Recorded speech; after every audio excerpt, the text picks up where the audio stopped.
can't see. I mean, where do you start? First of all, I'm really, really proud of our team.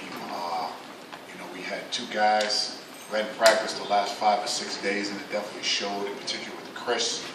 But proud of our guys. We came in and tried to execute a game plan, and I thought the biggest key today was Ulis. I thought he was very disruptive with his ball pressure. And we couldn't get into an offensive flow. A lot of that has to do with the length. We missed a lot of layups at the rim, and some of that had to do with the length of this team that all you writers are so blessed to write about here in Kentucky. But I'm proud of our group. This game will serve us well as we prepare for our Big East season. It's a game that you want on your schedule to see a different style. It is our hope that we get to the NCAA tournament and face Kentucky again. I think our players learned a lot today, our young players in particular.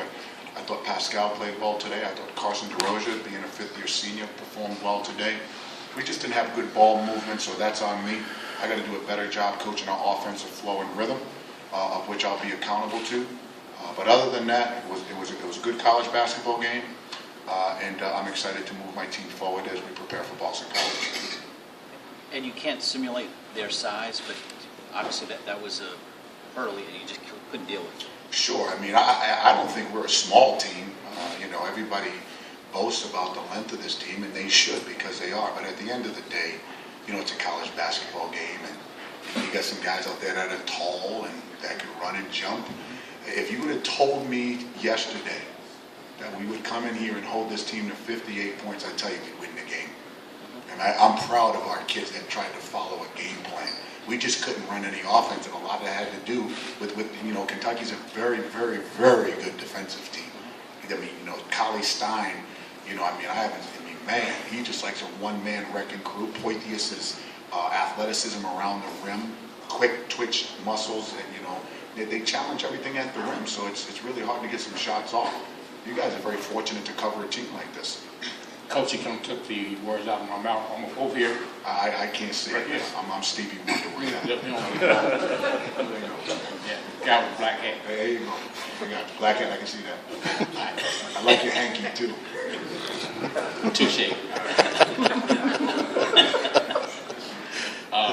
Do you think that the length of UK's players caused your bigs to kind of rush shots around the basket? I don't know if it caused our bigs, because I thought Pascal and Carson played pretty well. I thought the length bothered some of our other guys for sure. They're going to bother a lot of teams. They're going to bother a lot of teams. I think our length at the same time bothered them. Again, I'm all about Providence College. I respect our opponent, but Kentucky had to show up today, baby. Just talk about LaDante's struggles. Yeah, everybody's going to key on LaDante's average by 30 points the last 3 games, and I think they put probably one of the best defensive players I've seen in a long time in Cooley Stein. He's got quick feet, he's long, he jumps over mountains. That was a tough matchup, and when you see the way we've played, he's our leader. But again, we're not going to put our head in the sand over one game. We'll move on.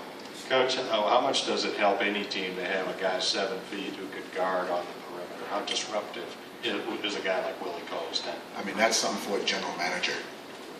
Because, anytime you get somebody that has incredible feet, length, athleticism, and speed like that, if we took out some clips to show our guys where he's the last one up the floor and the first one at the rim on the other end, that's pretty special to see.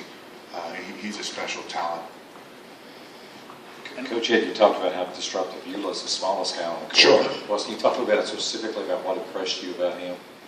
I've seen him play in AAU basketball, and I think he's a special player. He's got the it. He's a player who is, I think you guys are going to see really grow. He does a good job guarding the ball. He's low to the ground, and he's got some toughness. He's a player that has the ultimate it. Was it difficult to ask Chris to play slow down?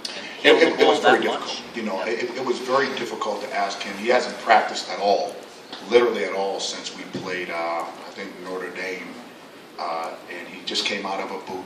But we still thought our best opportunity to compete at this level was to have him on the floor. And although he made some mistakes, I still thought he did a couple of things pretty well that'll help us down the road. Do you think Tyler's speeding it up in the backcourt? Do you think that really hurt Chris once they started making their run in the first half? Sure, I mean, his ball pressure definitely bothered us a little bit. We had a 5-second call. We had another tip from behind. And his ball pressure, I thought his ball pressure, when they made their run, was the key to this entire game. Coach, I'm not trying to be a wise guy, but you guys made Kentucky get away from the platoon, the routine of just. I can't answer that. I just wonder how That's much a pride challenge, you bro. take in getting them away from just routine. My pride stands at Providence College. I'm not coaching anybody else's team. I don't care what another team does. I don't care who they sub. My concentration is on my babies, and that's all I care about. Anyone else, any other questions? Thanks.